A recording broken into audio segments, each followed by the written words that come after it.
right, folks, we are back. It's the InfoWarrior with Jason Bermas, and we have Chris Pinto from America's Secret Beginnings, and we were discussing the pentagram in the DC architecture. Let's discuss a little bit what the pentagram means in this occult symbology in relation to the star Sirius. To the dog star, excuse me, to the dog star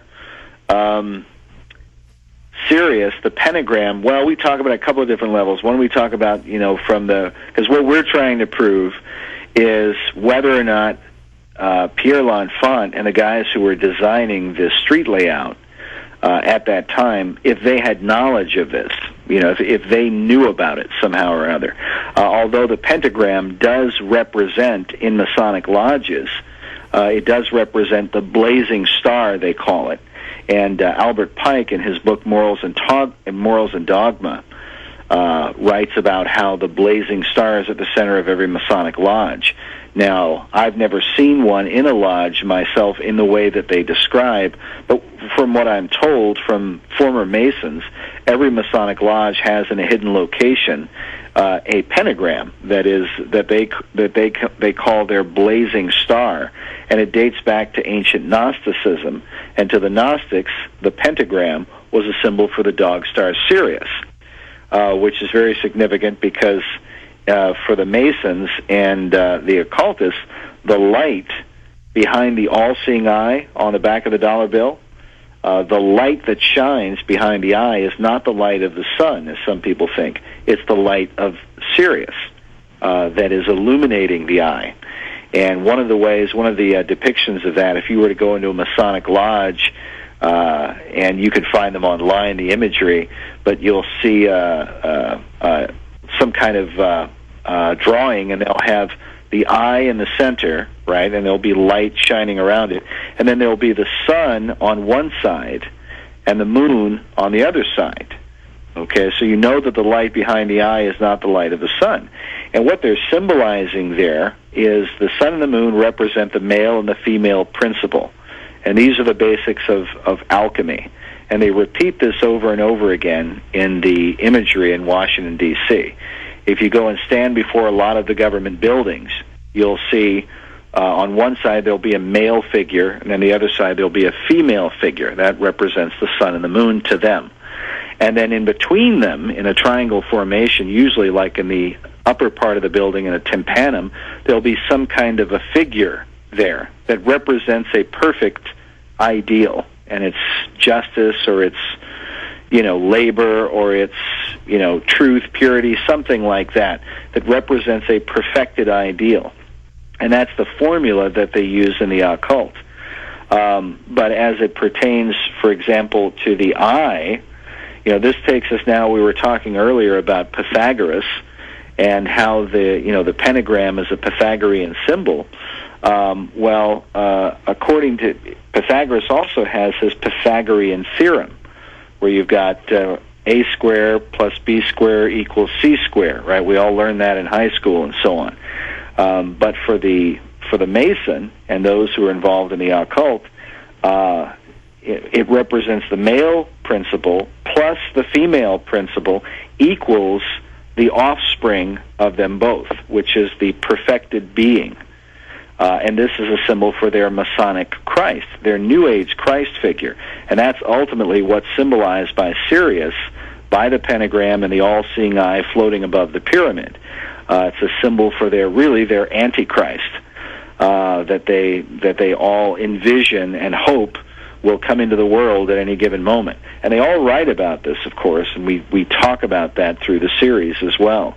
But we see, especially in Part 3 in Eye of the Phoenix, when you see the interest that the Freemasons have in rebuilding the temple there in Jerusalem. They want to rebuild Solomon's temple. And we believe the reason they want to rebuild it is because they are looking forward to the emergence or appearance or manifestation of their Masonic Christ figure that's going to come into the world and supposedly lead mankind into a golden era. And this is supposed to be Maitreya, or the next Buddha, correct? And It's just crazy to me that, they not only believe this, but they write about it all over the place. And then one of the, lesser known things is that in the Bohemian Grove, the owl god isn't the only thing out there. It's not just Moloch. St. John of Maple Nook is in there too, but they also have a Maitreya or Buddha in the Grove. You can see some of the old pictures from 1913, 1930s in a different section of the Grove. Wow, now that I did not know, Jason. That's very interesting, but it totally fits in with everything else they're doing. And I know I won't jump ahead, but when we talk about Eye of the Phoenix, I'm sure we'll bring it up again. But they take that symbolism, for those who haven't studied it, they really take that symbolism very, very seriously.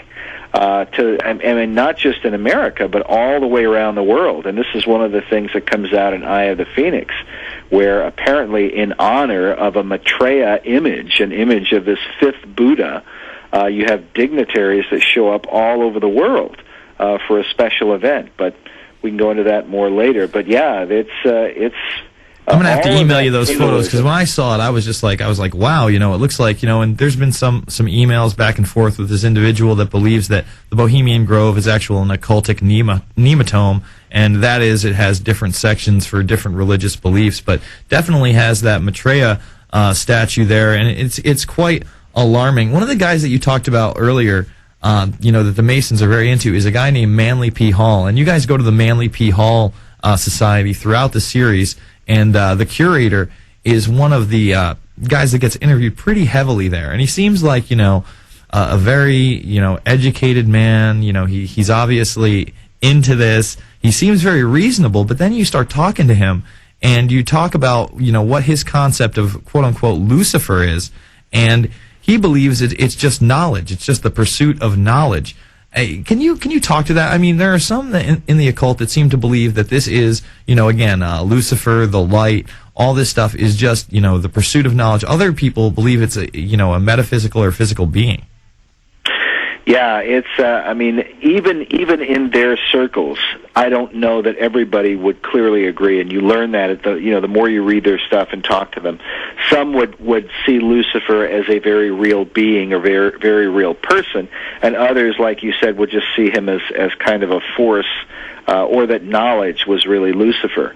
And what they do is they go back to, and they all do this. I could show you in Albert Pike's writings, in Eliphas Levi, Madame Blavatsky, they all do the same thing. They go back to the Garden of Eden, and they embrace this ancient Gnostic doctrine. The word Gnostic comes from the Greek word gnosis, meaning knowledge. And in the Garden of Eden, they take the account of Adam and Eve, where Adam and Eve were tempted, or Eve was tempted by the serpent, and they reverse the roles of God and the devil. And they say that God, who had created Adam and Eve as these automatons, right? They were just going to obey him by faith and his command. But that he was a devil because he had forbidden them to partake of the tree of knowledge. So then the serpent comes along, and they believe the serpent is an angel of light who came to, initiate them into the secret knowledge so that their eyes could be opened and they could become as gods. And so they believe the serpent now is a representation of the true God, Lucifer, the god of light, so they claim. If you get Masonic publications like their magazines and stuff, they have a lamp burning and it says knowledge is light. This is what they're referring to. The Masonic calendar in later publications in Masonry, beginning around the 1600s, they began to trace the origin of Masonry all the way back to Adam. Okay, that was the beginning of Masonry. And the reason is because that is when Adam and Eve were initiated by their doctrine through knowledge, through the tree of knowledge, by Lucifer. And they all write about this in a whole variety of ways. But they insist in their writings that Lucifer and Satan are not the same person. And they really believe Lucifer is the true God, and that Satan, the enemy, is really the God who created Adam and Eve. Yeah, and that's gone over in that does segue us into Eye of the Phoenix, because that's a a large portion of it. They talk about that and Gnosis and Blavatsky, but one of the other big players that I really didn't know anything about before watching this film was Nicolas Roche. And why don't we just go over who he was, because he was a rather popular figure at the time, and why he is important. Well, Nicholas Roerich, that's apparently the way the name is pronounced. Yep. And I learned that by going to the Roerich Museum there in New York. But Roerich was, as you said, Jason, is a highly celebrated international figure. And if you go and study this guy and read up on him, you wonder how it is that he disappeared from modern history books, because he was very, very significant, especially during the FDR era. But he was a Russian mystic. He was a philosopher. He was a painter, a writer, and he really became famous as this exotic Russian painter. And he would do set designs for Broadway shows and things like that. And then he had all of these very elaborate, colorful paintings